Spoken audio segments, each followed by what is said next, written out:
Di lang isa, di lang dalawa, di lang tatlo. Meron na naman tayong ebidensya dito sa may kahoy. Hilihilira talaga ito. Kung wala, di wow, kawawa ka naman.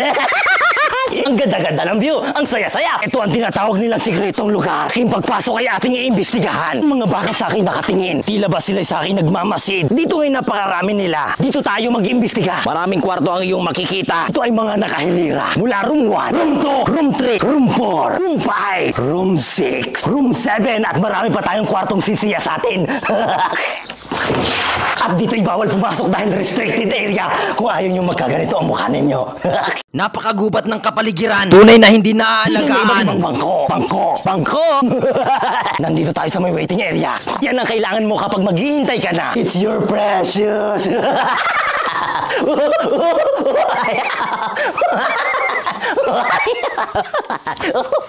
Libutin pa natin ang nakatagong lugar na ito. Mga piling pogi at magaganda ang siyang pumupunta dito. Isang lugar na kakaiba. Makakakita ka ng maraming ebidensya. May mga sirang karton at balat pang tira. O diba ang saya-saya?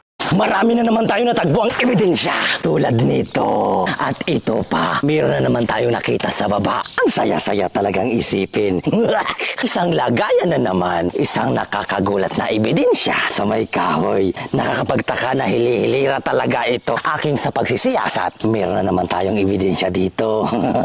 Sa'yo yan eh, nilaglag mo lang. Pinalagay mo sa akin, di ba? Larawang kupas, bangkong nasa labas, mga ilaw, mga sirang kisame, mga damong nakakalat sa tabi. At sa aking paglabas mula dito sa loob, wala naman ako masyadong nakita. Tila ba ito isa lamang kusina? Pero sa aking pagpasok doon, ating muling sisilipin.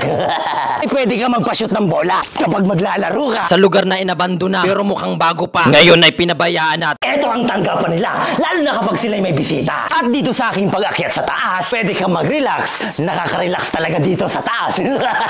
Ang ganda-ganda ng view, ang saya-saya. At dito talagang makikita ang mga bundok. Mga bundok na talaga namang masasabi mong patag, patag na bundok. Ang gulo-gulo, ang ganda-ganda, ang saya-saya. Tara na.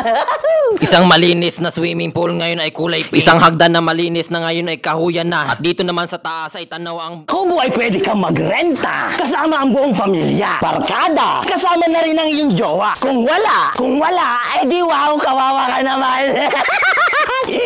Ito ang swimming pool na tigang. Kailangang mabasa at madiligan. Nakakapanghinayang talaga ang buong kwarto na ito. Kung makikita ninyo, walang katao-tao. Ang saya-saya. Mukhang bago pa at nakakatuwa talagang isipin na kapag kayo ay pumunta, pwedeng-pwede. Kahit nakasarado ang gate, pwede kayong pumasok. Pwedeng pumasok ang magaganda.